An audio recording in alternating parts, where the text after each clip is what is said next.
Alô, amigos, bem-vindos ao Gente que Fala ao vivo, de meio-dia a 1 pela rádio Trianon, AM 740 São Paulo, Rádio Universal, AM 810 Santos, AltV, www.altv.com.br, com reapresentação 6 horas da tarde.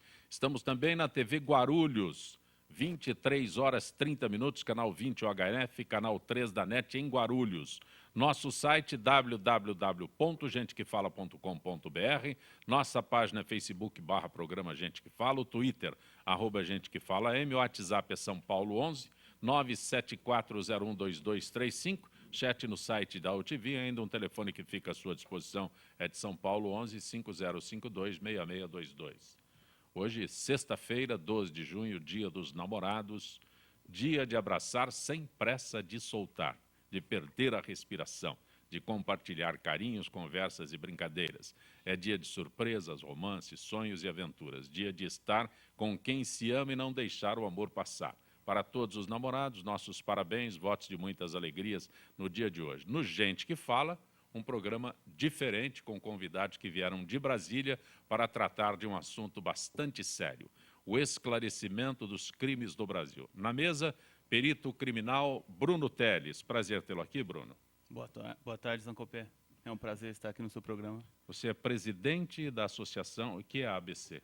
A ABC é a Associação Brasileira de Criminalística, ela representa os peritos criminais estaduais e do Distrito Federal. Também conosco o perito criminal André Morrison. Tudo bem, André? Pronunciei corretamente? Sim. Boa tarde, Zancopé.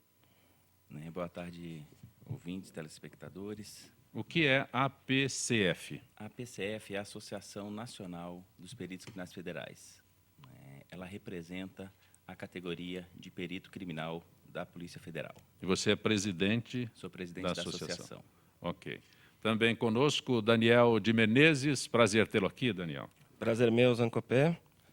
Eu fiz um projeto de mestrado e pretendo evoluir eventualmente para um doutorado sobre perícia criminal, que tem aí por escopo um deles defender a desvinculação. Eu sou advogado aqui em São Paulo e o meu mestrado foi pela Universidade de São Paulo, Departamento de Direito Penal e Medicina Forense. Porque eu devo anunciá-lo como advogado Daniel de Menezes Pereira. Mas aí também pesquisador é esta parte que você... Exato. Essa parte da pesquisa, mais que um hobby, é uma paixão e que eu pretendo levar a cabo aí até as últimas instâncias. Doutor Antônio Pereira Filho. Prazer tê-lo aqui, Muito doutor prazer, Antônio. Zancopé. O senhor é reumatologista? Reumatologista de formação e atualmente ocupo o cargo de diretor de comunicação do Conselho Regional de Medicina do Estado de São Paulo. Professor de bioética. Professor de bioética. Agora, o que tem a reumatologia, essa função toda com os peritos criminais? Absolutamente nada. Eu acho que eu estou aqui mais como representante do Conselho Regional de Medicina de São Paulo, porque a gente tem contato com a realidade da perícia aqui em São Paulo. Então é isso, a realidade. A realidade da perícia, porque acaba vindo para nós, a gente acaba tendo contato quando a coisa não corre bem. Ok. Pesquisas indicam que pelo menos 5% dos detentos dos Estados Unidos são inocentes. No Brasil, o índice pode ser ainda maior, pois muitas condenações são baseadas em depoimentos e não em provas materiais a partir de análises científicas dos vestígios. Para melhorar esses índices, os peritos defendem que só a autonomia da polícia pode livrar as investigações das provas da influência do inquérito policial. Bruno, Daniel, doutor Antônio, André, à vontade, por favor. Primeiro nós temos Eu só quero colocar uma coisa, né? Eu estou anunciando dados dos Estados Unidos e até fico assim sem saber a realidade de lá com a realidade de cá.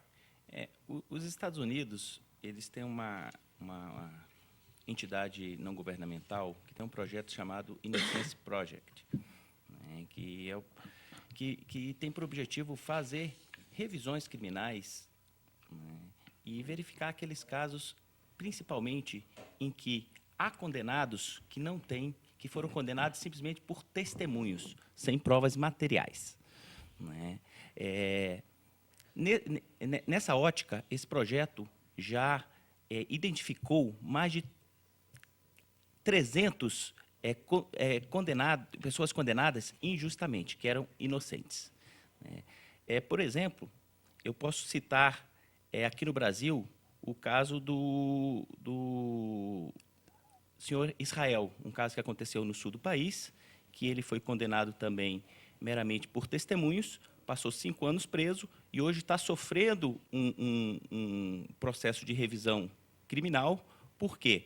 Porque o vestígio biológico que foi encontrado na cena do crime, 5 anos depois, né, ele está sendo trazido à baila, porque ele bateu com o vestígio de um outro indivíduo, né, com o perfil genético de um outro indivíduo. Resumindo, quem estava na cena do crime não era ele, era um outro indivíduo. Eu gostaria primeiro de citar, o senhor citou o caso dos Estados Unidos. Os Estados Unidos fez uma reforma no sistema criminal deles há algumas décadas e que permitiu acordo. E como é que era esse acordo? O indiciado podia se declarar culpado, ele evitaria aí uma marcha do Ministério Público contra ele e teria a pena reduzida por ter facilitado todo o processo e ter admitido a culpa em si, que seria o primeiro processo para ele se retratar com a sociedade. Acontece que isso atingiu basicamente as minorias dos Estados Unidos. Então, e lá você tem um problema racial muito forte, a gente consegue ver isso atualmente pelas manifestações que tem da violência policial contra os negros. Então, desde essa reforma até hoje, o que aconteceu? Aquela pessoa que era pobre, negra, que vivia na periferia, que não tinha dinheiro para pagar um advogado, que um processo judicial nos Estados Unidos é muito caro, ela era aconselhada, dependendo das provas contra ela, a admitir culpa, pegar uma pena menor de 6 meses a 1 ano de prisão, do que ir efetivamente para um julgamento e correr o risco de ser condenado a 8 anos de cadeia. Doutor Bruno, eu posso, a notícia foi colocada aqui, mas me intriga. Eu posso usar um exemplo americano para colocar aqui? Pode, olha. Posso? O doutor André citou o caso de alguém no Rio Grande do Sul, exato. do Israel no Rio Grande do Sul, né? Mas eu fico pensando, e eu sou só jornalista, por favor, fico analisando, né, se as situações que são registradas lá podem ser registradas aqui. Não sei se sou claro no que estou falando, porque lá a pessoa tem acordo, eu não vejo acordo aqui, eu não sei de acordos aqui. Aqui parece que a nossa legislação não prevê esse tipo de acordo que o senhor falou, eu vou lá me declaro culpado aqui. Não prevê, mas é uma assimetria que existe para aquela pessoa que tem menor poder aquisitivo. Esse acordo, ele deixou essa pessoa que já é sensível mais sensível ainda. Aqui no Brasil, a gente tem as famosas condenações baseadas somente na confissão do acusado. E ninguém se pergunta por que ele está confessando. Será que ele realmente está querendo se retratar com a sociedade? Será que ele sofreu tortura? Será que o chefe da milícia local deu essa ordem para ele, ameaçou a família dele e disse, olha, você vai lá, assuma o crime aqui do meu soldado, porque eu quero vê-lo livre, senão a sua família vai sofrer. E pior ainda, num país com tanta diferença social, e eu faço essa pergunta, eu já sei a resposta, porque nós já temos casos registrados. Será que não tem alguém que aceita assumir o crime de outra pessoa para ver a sua família numa situação financeira melhor, para garantir o futuro dos seus filhos? Ele se sacrifica, vai para a cadeia, mas em troca recebe um dinheiro que pode garantir um futuro melhor para os seus filhos? Será que isso não é possível? Então, eu costumo sempre dizer para todo mundo, se você está ouvindo uma confissão, é aí que você tem que ter o maior critério na investigação, para ter certeza de que você não está reforçando mais uma injustiça no Brasil. Doutor Antônio? Diz o jargão jurídico, e esse jargão jurídico é bastante conhecido, né, que a testemunha é a prostituta das provas, né? E eu diria que a perícia é a rainha das provas, né, porque a perícia ela se reveste de conhecimentos científicos, ela tem a firmeza da afirmação científica. Então, eu não tenho dúvida nenhuma que sempre que possa haver uma perícia científica na elucidação de um crime, ela vai ser sempre superior à prova testemunhal, né? Sobre a influência da polícia que tá colocada aqui, isso realmente ocorreu e pode continuar ocorrendo ainda. Eu me lembro que quando entrei no Conselho Regional de Medicina do Estado de São Paulo em 1993, uma das primeiras levas de julgamento que a gente fez foi, foi uma leva de legistas que foram denunciados pelo grupo Tortura Nunca Mais, aqui em São Paulo, que davam laudos falsos de pessoas que tinham morrido nas dependências do DOI-CODE aqui de São Paulo, vítimas de tortura. E os laudos eram de atropelamento, eram de enforcamento. O Vladimir Herzog, ele tinha o corpo crivado de balas e forjaram um enforcamento dele, né? E a gente analisou esses casos, Alexandre Vanucchi Leme, uma série de outros casos, onde ficou muito claro ali a influência da autoridade militar, no caso, sobre a perícia, né? Que essa influência ela pode ser exercida pelas forças policiais, eu não tenho dúvida absolutamente nenhuma. Tanto que o Código de Ética Médica de 2010, ele traz uma novidade em relação aos outros códigos no capítulo de perícia, auditoria e perícia médica, que é o capítulo 11, que diz que é vedado ao médico a realização de perícia em instituições criminais ou unidades militares. E esse artigo não foi para o Código de Ética à toa. Se ele foi para o Código de Ética, é porque nós tivemos fatos concretos no passado e ainda temos da influência militar e da influência policial nas nossas perícias. Doutor Daniel, algo a acrescentar? Bastante, eu acho que principalmente com relação ao direito norte-americano, que eu acho que a gente precisa tomar um cuidado, que a gente vive no civil law, e lá é common law, sistema totalmente diferente do nosso, não tem as raízes do direito romano que a gente tem, e lá o perito, como a gente conhece aqui, o expert, ele funciona como uma testemunha no processo pelas partes. Fora a forense, que faz a parte das investigações diretas, eles têm a figura do expert witness, e witness de testemunha mesmo. Ele comparece no processo como uma testemunha das partes, que as partes vêm a contratar, para apresentar provas ao seu favor, enfim, ou o lado contrário, no caso da acusação. E isso é sempre na fase do jury, que é uma fase preliminar do processo norte-americano, e que, por conta até do poderio econômico de alguns processos, eles extrapolaram, em muitos casos do passado, com um termo que ficou conhecido lá como junk science. Se perdeu também um pouco. Não sei se o modelo americano é tão excelente assim, porque, de repente, você tem uma parte com poderio econômico muito maior, contrata diversos experts para testemunhar a seu favor, com ciências que nem sempre têm comprovação científica dos métodos que são utilizados e que podem influenciar diretamente no resultado de um procedimento judicial, e seja ele na esfera criminal ou na civil. Tem alguns casos que são clássicos do direito norte-americano, que é o Daubert contra Mary Dowell, enfim, General Electric Joyner. São casos clássicos de precedentes que já ficou aceito pela Corte norte-americana quais seriam aceitáveis essas provas ou não. Eu acredito que o Brasil, com algumas modificações, poderia aceitar o perito das partes, mas também não tanto quanto é no direito norte-americano, que acaba se constituindo uma fase fundamental do processo lá e que, realmente, a parte, quando não tem essa capacidade para investir nos experts, ela fica muito desfavorecida e acaba sendo quase coagida a aceitar uma transação, que seria uma transação penal, para reduzir a pena assumindo culpa. Então, isso é interessante, isso é muito interessante pautar a diferença dos dois sistemas jurídicos. Antes que eu coloque outros assuntos aqui, doutor Antônio, a sua avaliação sobre o atual nível de instalações dos IMLs paulistas, é Juraci do Butantan quem pergunta.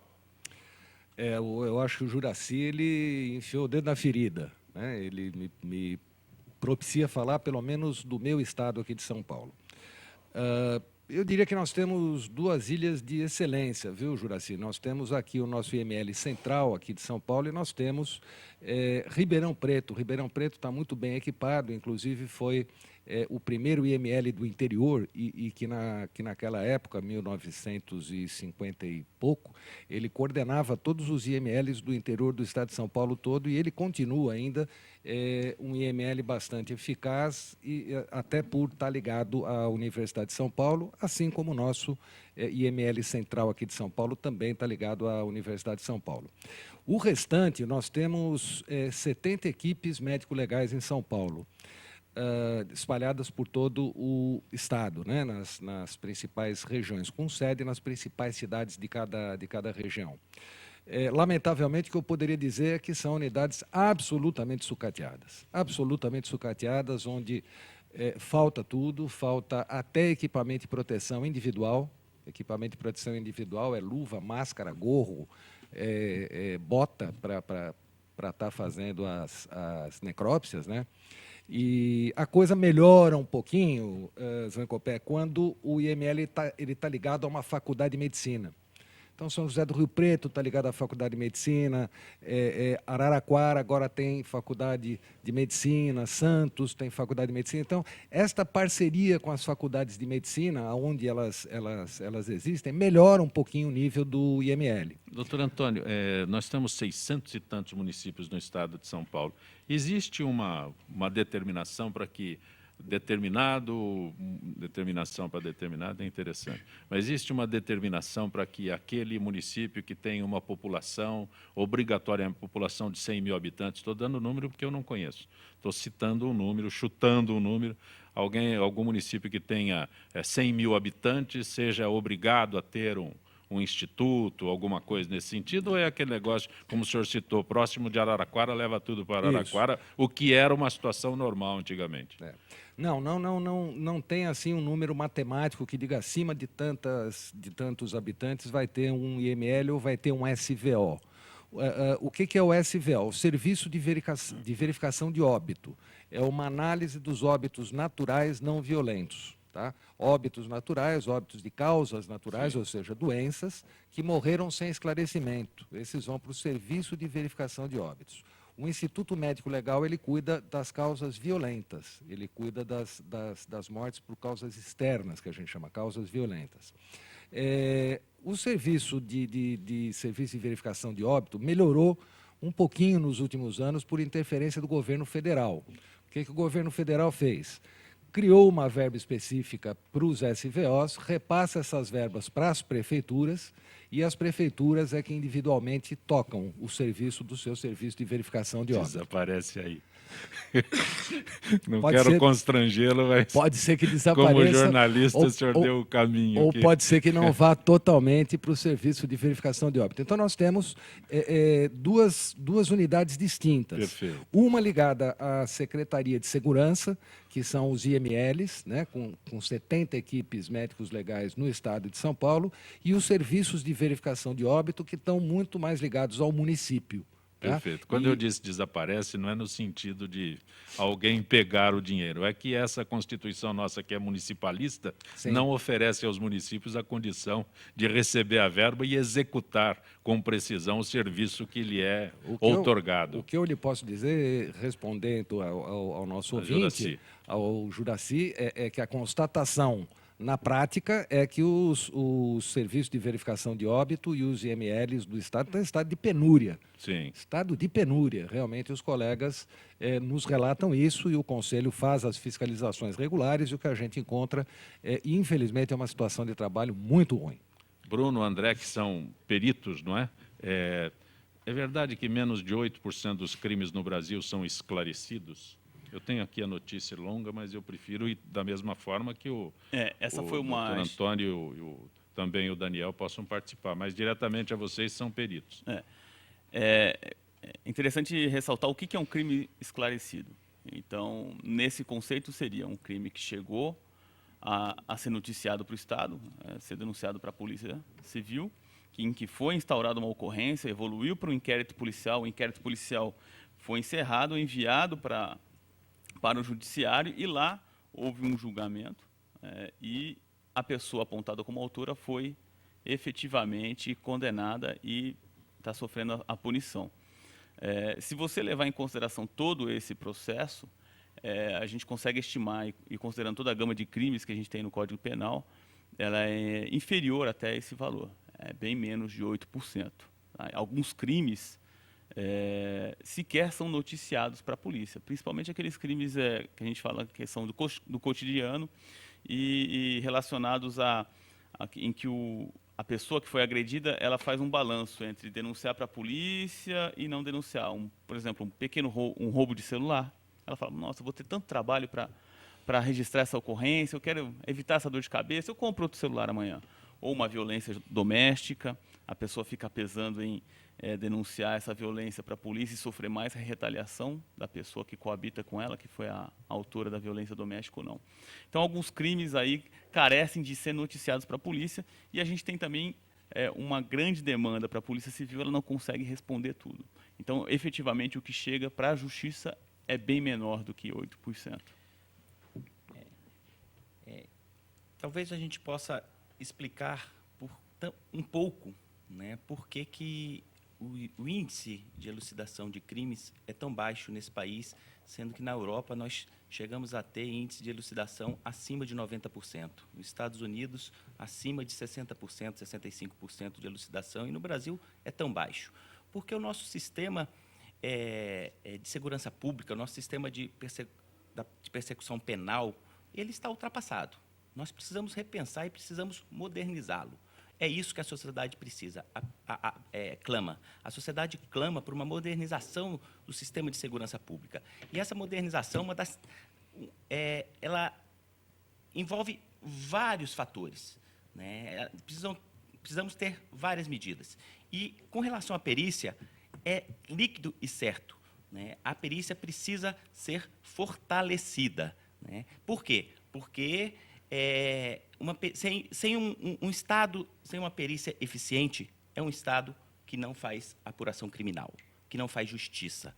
Porque a justiça ela é feita pela ciência, ela é feita baseado em provas materiais, não em provas subjetivas. A principal prova, como muito bem colocou o doutor Pereira, né, a rainha das provas é a análise pericial, que trabalha com elementos objetivos, vestígios encontrados na cena do crime e, amparado por toda a ciência, conclui ali sobre a materialidade do delito, sobre a dinâmica do fato e aponta os autores. Sem perícia, como é que podemos ter certeza que o crime ocorreu? Como é que podemos ter certeza como ele ocorreu? Como é que podemos ter certeza de quem foram os autores? Eu fico sempre preocupado com a forma da notícia colocar, e ele lê dessa forma aqui, aliás, exatamente por isso. O senhor deu números da Europa, né, onde é o inverso. Eu deveria ter dito que 90% dos crimes não são esclarecidos, e não que apenas 8% são esclarecidos. Quando o senhor diz que lá em determinado país 90%, né, é esclarecido, aqui 90% não é esclarecido. Este é o detalhe. E, às vezes, essas informações confundem a cabeça da gente. Até eu fiquei pensando aqui depois, onde é que estava o erro na informação. A gente que trabalha com informação é um negócio complicado. Quando vocês trazem os dados para a gente tem que analisar a forma de quem enviou o dado. Então, quando diz aqui, o senhor sabe bem como é isso. O senhor falou agora de proibiu de... Sim, claro. De emitir laudos, né? Exatamente isso, doutor Antônio. É isso aí.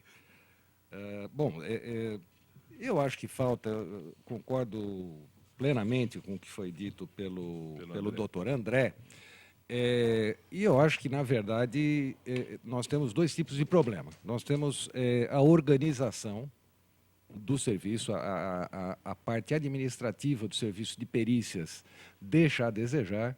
E, em segundo lugar, a falta de verba. Essa questão da falta de verba ela é crucial.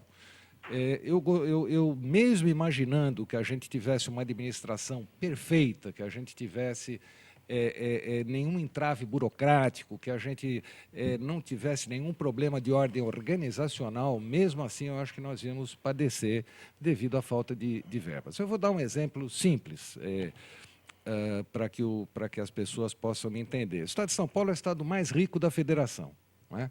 Nós temos um aparelho de tomografia à disposição da Secretaria de Segurança em todo o Estado de São Paulo.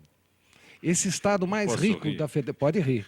Esse estado mais rico da federação tem um serviço de DNA, um serviço de genética no IML Central aqui de São Paulo. Ontem, eu sabia que eu vinha para cá, eu perguntei a um colega legista, chefe do IML de Ribeirão Preto, quando você pede um DNA, quanto tempo demora? Ele deu uma risada triste e me disse, com bastante sorte, 6 meses, mas pode chegar a 1 ano.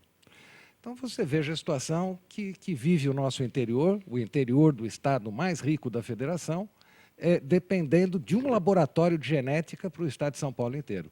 Eu fico imaginando como é os outros estados, como é que a coisa anda nos outros estados. Algo. É que, na parte, eu vou falar mais do que eu entendo, que é a parte processual, quando a perícia fica enfraquecida, você gera um monte de causas de nulidades processuais, enfim. E aí os resultados nem sempre são satisfatórios, o judiciário não consegue cumprir o seu papel justamente por não ter a prova contundente, por ficar a dúvida. E sempre, claro, considerando o princípio de que até que se prove o contrário, todos são inocentes.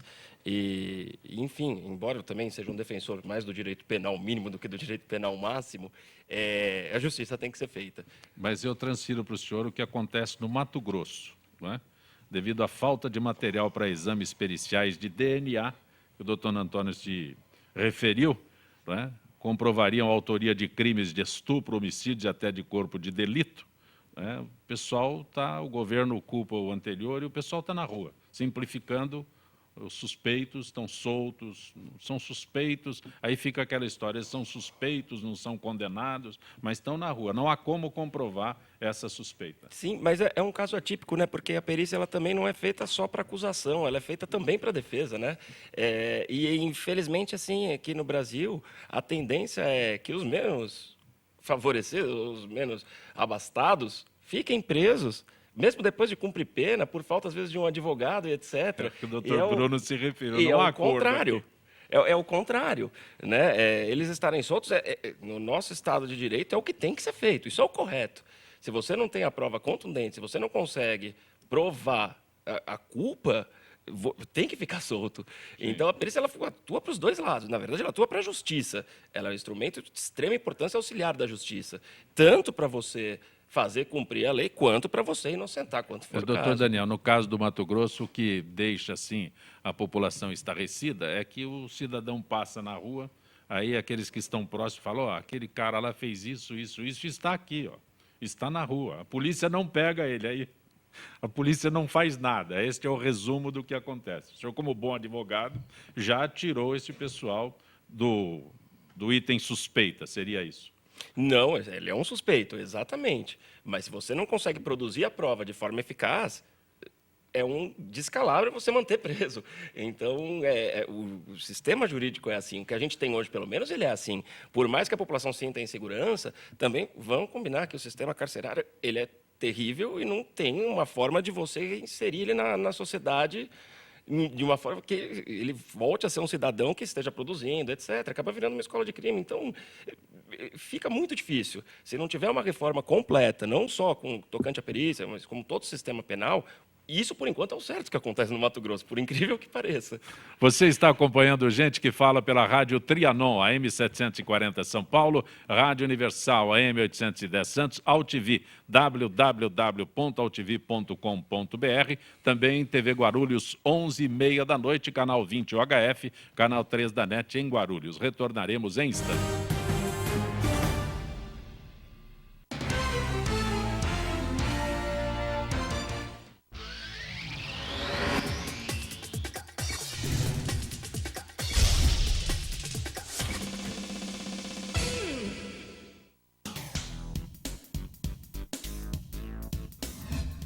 Eu sou o jornalista Patrício Bentes, que apresento às sextas-feiras, às 16 horas, o programa Visão Plural. Um programa que não aborda assuntos que todas as televisões falam. Nós fugimos da mesmice. Você pode nos assistir só aqui, na TV da internet. As nossas recordações são os nossos maiores tesouros. Carregamos durante toda a nossa vida. Manipular, distorcer ou implantar falsas memórias, além de ser uma violência, é crime. Somos responsáveis por esse tesouro. Não promova alienação parental.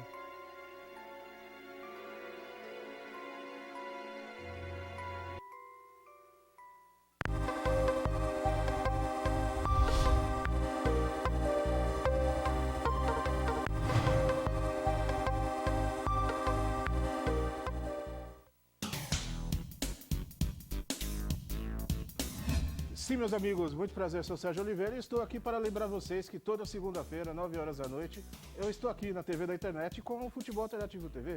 Sim, Série D, Série C, Copas Estaduais, as divisões de acesso, tudo aquilo que nenhum outro programa esportivo fala, tem a coragem, a capacidade de falar, nós falamos aqui na TV. Toda segunda, 9 horas da noite, só aqui na TV da internet.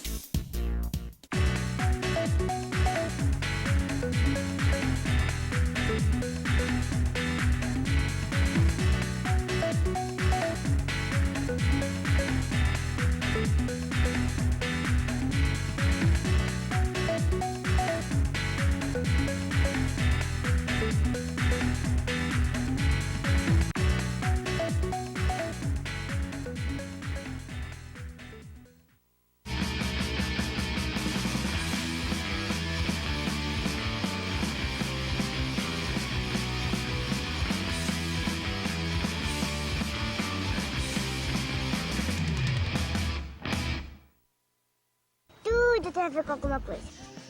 De onde vem a água que a gente bebe? Da torneira. Ih, nada a ver. Vem dos rios que nascem da mata. Sabia que a gente só respira por causa das árvores? A árvore respira? Respira. A árvore respira.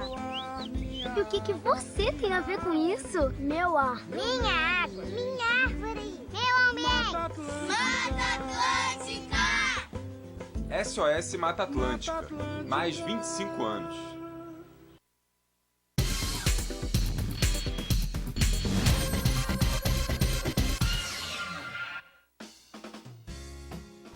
Você já ouviu falar na Lei de Zoneamento? Ela está em discussão na Câmara de Vereadores e existe para planejar melhor a nossa cidade. Definindo como vai ficar a sua rua, o seu quarteirão, o seu bairro, dizendo onde pode ter comércio, moradia, emprego ou áreas verdes. Quer saber mais? Acesse o nosso portal. Participe, uma cidade melhor também passa pelas suas mãos.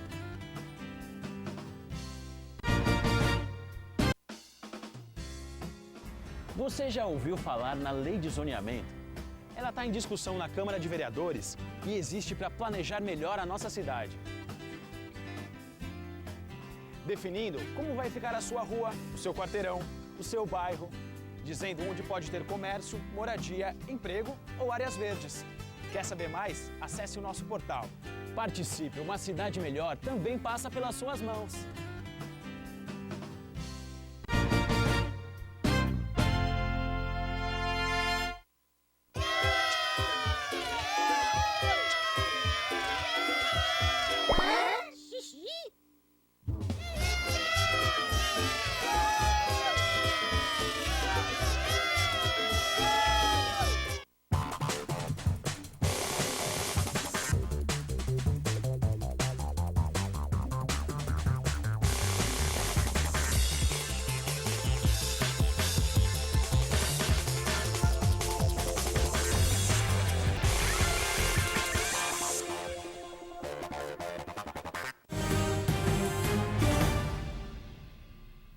Você está acompanhando Gente que Fala pela Rádio Trianon, AM 740 São Paulo, Rádio Universal, AM 810 Santos, AltV, www.altv.com.br, reapresentação 6 da tarde, TV Guarulhos 11h30 da noite, canal 20 UHF, canal 3 da NET. A Polícia Militar de São Paulo ganhou em 27 de maio 2.614 novos soldados que reforçarão o efetivo da corporação e o patrulhamento nas ruas de todo o estado. Para a capital serão destinados 1.548 PMs, para a Grande São Paulo 430, para o interior 630 novos policiais. Uma formação absolutamente rigorosa e da Polícia Militar de São Paulo. Para se ter ideia, esse é um dos concursos mais disputados do país. São quase 25 candidatos por vaga e mais um ano de intenso treinamento físico, policiamento e intelectual, além de aulas específicas. E só depois é que estarão habilitados para assumir um novo posto, afirmação do secretário de Segurança Pública, Alexandre de Moraes. Na parte anterior do Gente que Fala aqui, eu li uma notícia pela metade, onde eu disse Mato Grosso, na realidade, é Mato Grosso do Sul. Então, este do Sul faz muita diferença. Ô, Jaime, tem uma pergunta aqui que eu me arrisco a responder, viu, Jaime? Ele pergunta se haveria informação da estimativa de ex-internos da FEBEM que cumprem pena atualmente no sistema prisional brasileiro. Meu caro Jaime, eu tenho a ousadia de responder, nem a secretaria sabe, viu? Então, não... Eu perguntei aqui... Não tem. Consultamos aqui, não tem, Jaime, viu? Falando em Dia dos Namorados, Norma da Santa Cruz diz, hoje vemos muitos casos noticiados sobre crimes passionais terríveis que destroem famílias e vidas inocentes. Existem números de casos nos últimos anos do Brasil. Não é? Doutor Antônio, como é que o senhor veria esta questão, pergunta a Norma da Santa Cruz? Eu acho que aí foge até um pouco da área médica, vai um pouco para a área psicológica, né, do porquê que existem tantos crimes passionais e quais são as relações amorosas que se estabelecem hoje, que são um pouco diferentes das que se estabeleciam anteriormente. A gente vive uma fase de individualismo muito grande, né? As pessoas cada vez mais voltadas para si próprias, e eu acho que isso acaba aumentando os conflitos interpessoais, e especialmente, então, nas ligações amorosas, né? Eu acrescento que, hoje em dia, cada vez mais voltadas para o celular, que não é da nossa época. Para o celular, exatamente. Não é do nosso tempo, Não, doutor não Antônio. é. É mais deles aqui do que nós. Exatamente. E aí é uma área que a perícia, enfim, tem funcionado, porque realmente você chega atrás. Porque os crimes passionais, eles não são necessariamente físicos. O crime psicológico que você causa, de repente, com uma divulgação de imagem indevida, isso no Brasil tem andado muito bem. Se chega na pessoa, se chega no autor, de quem fez uma publicação indevida, tal, por causa de é um crime passional do mesmo jeito, é um crime eletrônico, mas e isso tem funcionado bem.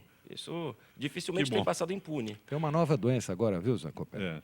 É do indivíduo que vive de cabeça baixa, dando risada sozinho e desconectado do mundo. Essa doença chama WhatsApp. E você vai no restaurante, as pessoas estão na mesa, cada um com o seu próprio celular e não se conversam. Às vezes até mandam mensagem um para o outro, mas não se falam. Conosco hoje aqui o perito criminal Bruno Teles, também o advogado Daniel de Menezes Pereira, o professor de bioética, doutor Antônio Pereira, o perito criminal André Morrison. Olha, tem uma pergunta aqui da Flávia Nunes de Petrópolis, no Rio de Janeiro, que eu deixo à vontade para vocês. Ela se refere ela é fã da CSI, séries, filmes sobre investigações. Aliás, está chegando ao fim esta série aqui, depois de 15 anos. Aquilo lá é real?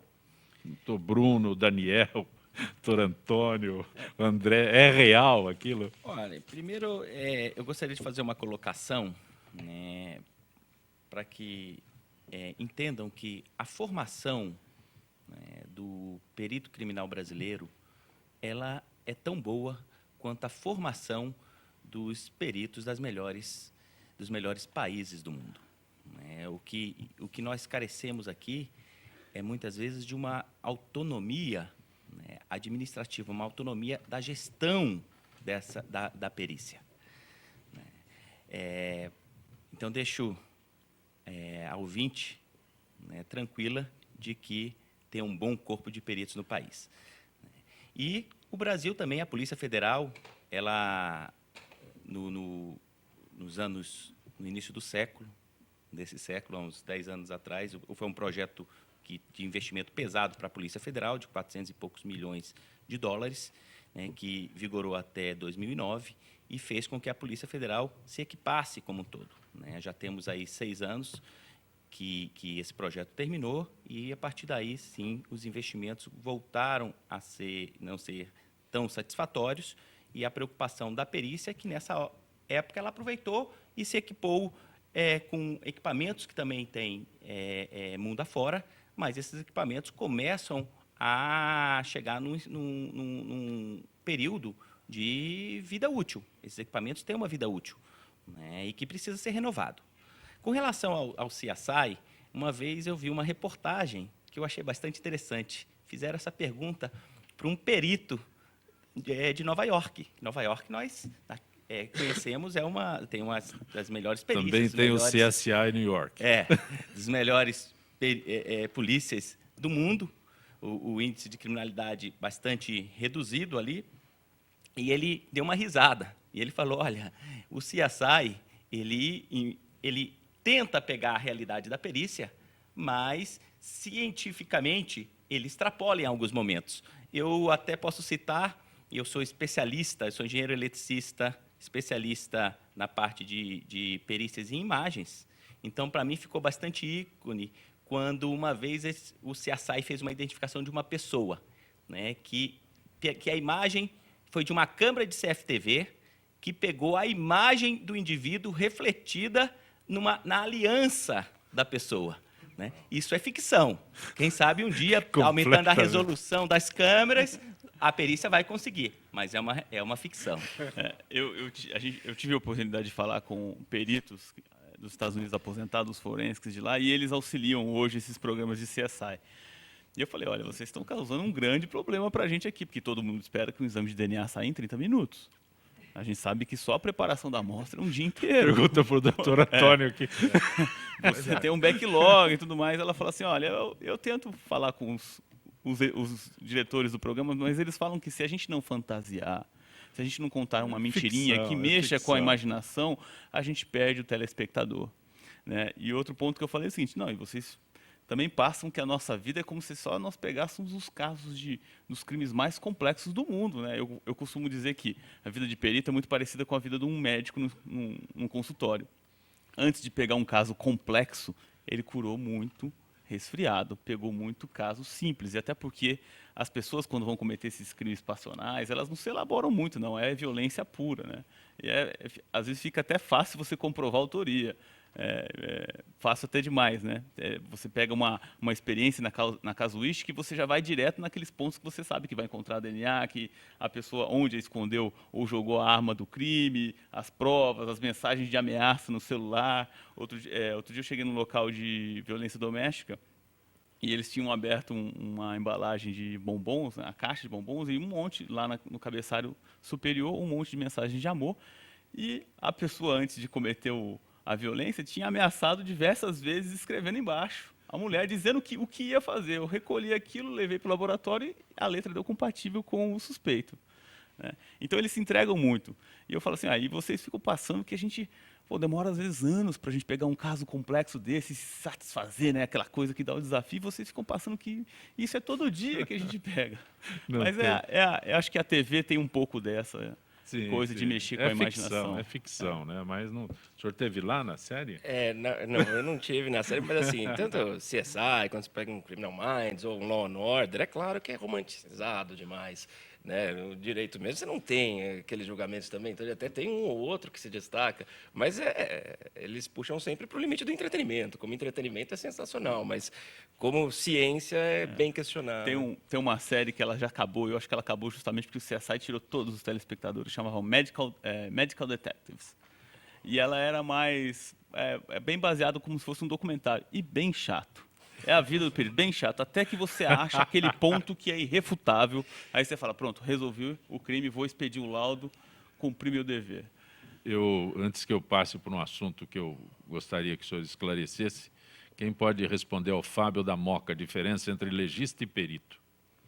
Pode responder? Qualquer um de vocês. Na realidade, o médico legista, ele é um perito médico legista. Né? A Lei 12.030, de 2009, estabelece quem são os peritos oficiais de natureza criminal. Aqueles peritos que trabalham na cena do crime, que trabalham buscando apurar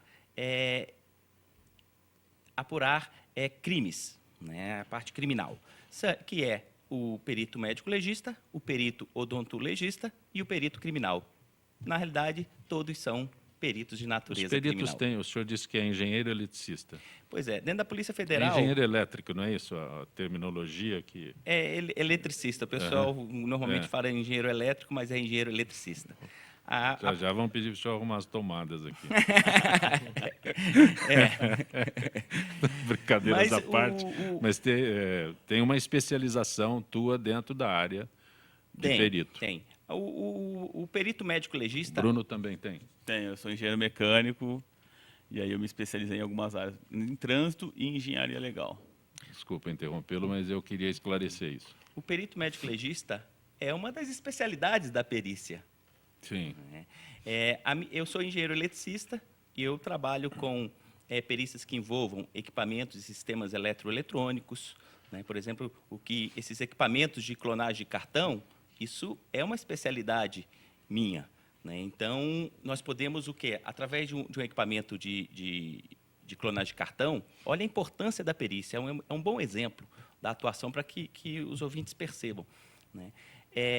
Quando nós temos um aparelho, a primeira pergunta que se faz para que há um crime de verdade? Porque não é só o ato do indivíduo ter colocado num caixa eletrônico um aparelho para capturar senhas e dados bancários? Primeiro, nós temos que responder, houve crime? Para que tenha ocorrido crime, o equipamento tem que ter efetivamente capturado senhas e dados bancários. A simples colocação não é crime. Respondido isso, a perícia tem condições de responder porque analisa a memória do equipamento e fala, ó, efetivamente o equipamento extraiu senhas e dados bancários. Olha a outra vantagem, a perícia consegue identificar as vítimas. Perfeito. A outra vantagem, com aquele aparelho, a perícia também consegue identificar o autor muitas vezes. Eu já fiz várias perícias em que a senha é capturada por uma câmera de vídeo e o indivíduo que colocou, ele próprio se filmou. Tem vestígio de DNA, tem vestígio digital dele ali. Então, nós podemos identificar o autor. E aí, a perícia ela cumpre seu importante papel na produção da prova que vai à justiça. Ela identificou as vítimas, ela identificou o tipo de crime, e, efetivamente, se ele ocorreu, o modo como ele aconteceu, porque ela esclarece ao juiz efetivamente como foi possível aquele equipamento extrair as senhas e dados bancários e aponta ao autor. Perfeito. Mário de Santana, eu anotei aqui, diz que viu a informação de que vocês lutam por uma desvinculação, é isso? Vocês gostariam de ter uma desvinculação? Eu não entendi o que é isso, eu gostaria que vocês explicassem. Eu não entendi que vinculação é essa. O que acontece é que, por exemplo, a perícia ela nasceu para dar respostas para a persecução penal, é para elucidar um crime com a luz da ciência. E essa desvinculação das polícias, que não é uma moda brasileira, é uma recomendação que já foi feita 2 vezes para o Brasil pela ONU. Ela já foi elencada como um dos 12 passos para o Brasil extinguir a tortura por agente de Estado. Está no Plano Nacional de Direitos Humanos 3. Está na recomendação da Academia Norte-Americana de Ciências Forenses para as polícias americanas, já é realidade na Europa há décadas, já é realidade no Chile, na Colômbia, que tem índices de resoluções maiores do que o do Brasil, de resolução de crimes, e são nossos vizinhos. Aqui tem os mesmos problemas que nós temos. O que acontece? Há uma certa incompatibilidade entre a estrutura da Polícia Civil e a estrutura da perícia. A perícia precisa contratar pessoas com nível científico, mestres, doutores, pessoas que têm um pé lá na universidade. A polícia precisa contratar pessoas com capacidade operacional para poder executar suas investigações, ir a campo, colher os testemunhos. E o objetivo nosso é diferente. Enquanto há uma pressão para a polícia apontar um acusado, essa pressão não pode vir para o perito. Eu vou fazer um simples exame baseado numa metodologia científica e vou oferecer isso para o juiz, para o promotor, para a defensoria, sem me preocupar se isso corrobora ou não com qualquer tese investigativa, se isso absolve o suspeito ou se efetivamente o condena. Porque o doutor Daniel está procurando a prova que ele vai inocentar o cliente dele. Exatamente. A perícia tem que estar disponível para você não ter uma prevalência de pessoas com poder aquisitivo mais alto no processo criminal. A perícia tem que estar igualmente disponível para a defesa e para a acusação. Ela não pode estar vinculada a nenhum órgão que tenha a obrigação de acusar alguém, a obrigação de adotar uma linha, uma tese investigativa que vá para condenar determinadas pessoas. E outro ponto também é o seguinte, imagina você dar dois objetivos, 2 missões completamente diferentes para a mesma organização. É óbvio que uma vai se prevalecer sobre a outra. Aí que nós caímos no problema da falta de recurso. Por que as perícias hoje, principalmente as vinculadas às polícias civis, estão completamente sucateadas, Eu estava aqui falando que da polícia onde eu trabalho, onde é vinculado, nem a tomografia a gente tem. Somos os piores prédios da polícia, porque aquilo não é considerada missão oficial da Polícia Civil. Na capital? Na capital do Brasil. Federal. Federal. E o senhor está de olho em que haja uma falha para conseguir atender o seu cliente? Não, muito pelo contrário. Até porque eu estou falando a falha, não estou dizendo para... Estou dizendo eu do não ponto de vista... a advocacia penal, mas só assim para entender. Eu acho que pelo contrário, acho que o que o doutor falou é de extrema importância, porque, inclusive, uma das conclusões da minha dissertação, enfim, você tem um conflito de interesse muito evidente, mas muito evidente. A parte acusatória está vinculada a quem vai ser fiel da balança na prova, é temerário. É temerário. Isso está no Plano Nacional dos Direitos Humanos desde a primeira versão. Desde a primeira versão e nas 2 revisões seguintes, é algo que o Brasil tem buscado e é recomendação internacional. Ele citou o Chile, que o Chile é um exemplo sensacional, que eles têm uma Constituição bem mais jovem que a nossa, é uma Constituição já feita nos anos 2000, e lá funciona muito bem desvinculado, com um índice muito bom de solução. Eu acho que esse é um primeiro passo para a gente poder evoluir, inclusive, no sistema penal inteiro. É que toda vez que se coloca o Chile como exemplo, eu lembro que lá tem 12 milhões de habitantes. E nós temos 200 milhões de habitantes. Né? A diferença é muito grande. Né? Eu interrompi, doutor Antônio. Não. Veja uma coisa, Zancopé, até voltando um pouco na pergunta anterior, ele perguntava qual que era a diferença de legista e de perito. Legista e perito, né? É o Fábio da Moca. O doutor André aqui brilhantemente explicou o que é o legista, mas os peritos têm diversas outras funções. Né? Vamos lá, os peritos do INSS, eles decidem outro tipo de coisa, eles decidem o afastamento do trabalho, a readaptação de função, a aposentadoria, então são peritos que não têm nada a ver com a área criminal, sim com a justiça civil. E se me permite, doutor Pereira, como é dia dos namorados, minha namorada é perita previdenciária, um beijo para ela. Perfeito. Muito bem. Muito oportuno. Se livrou, cumpriu a missão. Muito oportuno, cumpriu a missão. Com as mesmas funções, a gente tem os peritos estaduais, né, que cuidam do afastamento dos funcionários públicos estaduais, peritos municipais, com a mesma função com o funcionalismo municipal. E na Justiça nós temos os peritos judiciais, que são os peritos de confiança do juiz e os peritos das partes, né, que não são obrigatoriamente ligados à esfera criminal. Podem ou não ser, dependendo da causa. Né? Até a maior parte das causas não é criminais, é civil. A vinculação, eu acho que, até em respeito ao Código de Ética Médica, né, eu acho que deve ser desvinculado da área criminal, não tenho dúvida nenhuma.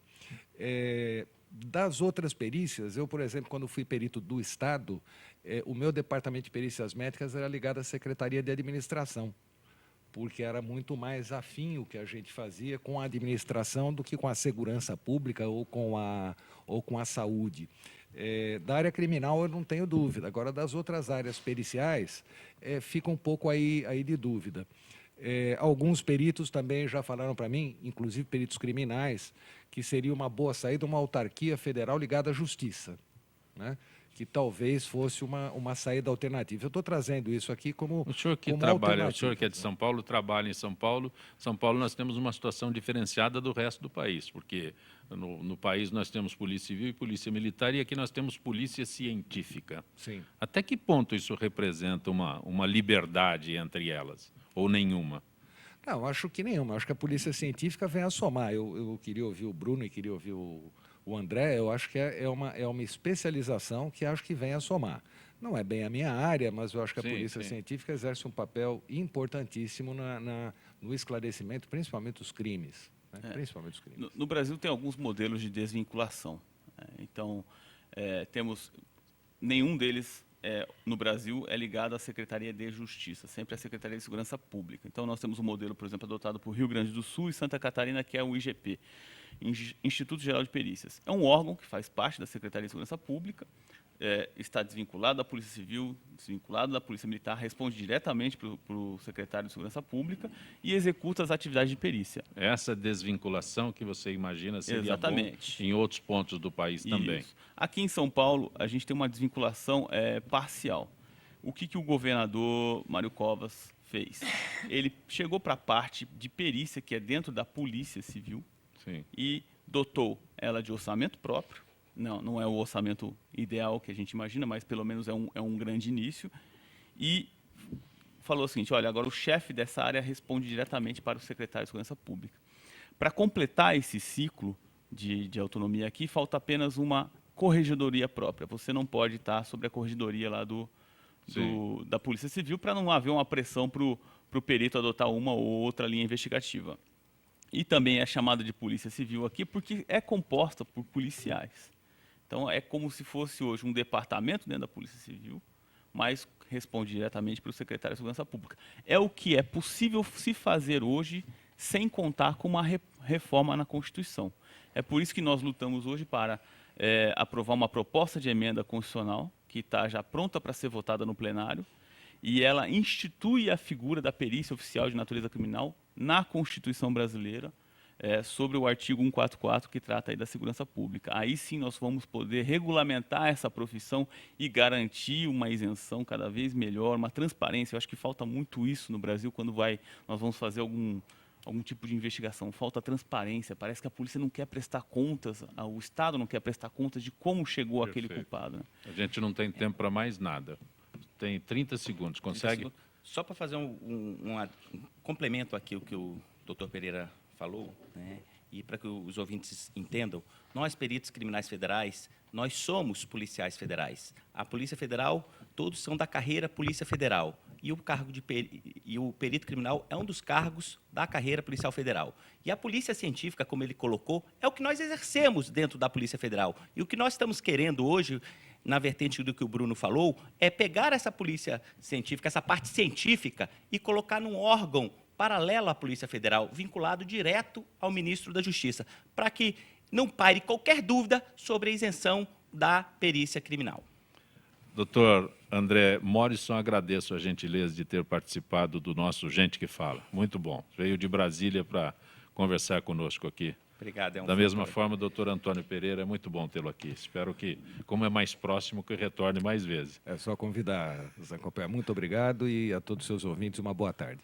Daniel de Menezes, agradeço da mesma forma a gentileza. Agradeço muito e fico muito feliz de ver que as minhas conclusões da dissertação saíram tão parecidas da boca do Dr. Bruno aqui, porque realmente eu fico feliz. Quando eu comecei com esse projeto, parecia que era algo surreal. Hoje eu já tenho certeza que não. Eu tenho certeza que a gente está no caminho certo. Bruno, também veio de Brasília para participar do nosso Gente que Fala. Espero que a gente tenha a oportunidade de revê-los aqui. Estou sempre à disposição, gostei muito de ter participado do programa e agradeço aí o tempo de todos os participantes. Foi muito bom esse debate. Participe da melhor festa junina da Chácara Santo Antônio, em São Paulo aqui. Não deixe de participar. Grandiosa festa junina neste final de semana, 13, 14, 20, 21, 27 e 28, Rua Américo Brasiliense, esquina com a Francisco de Moraes, renda revertida para o projeto social Gente é para Brilhar, promoção da Paróquia Sagrada Família. Participe desse evento, além de ajudar a quem precisa, também se divertirá com a festa, terá prêmios, sorteios. Sábados, nesse final de semana, sempre das 5 da tarde até as 10 da noite. Gente que Fala tem na direção geral o jornalista Fausto Camunha, diretora de produção Zenilda Salvato, redação Rayala Brandão, Pedro Schiavon, na pauta José Carlos Sicarelli, produção cultural Ricardo Godoy, na rádio Trianon Benebene, Cléo Rodrigues, Neildo Neres, Ricardo Valim, na direção da UTV Alberto Luchetti, na técnica James Eduardo, Marcelo Fontan, Sérgio Oliveira e Iago Matsumoto. Estaremos de volta segunda-feira, meio-dia. Gratos, bom final de semana, bom dia dos namorados, até lá.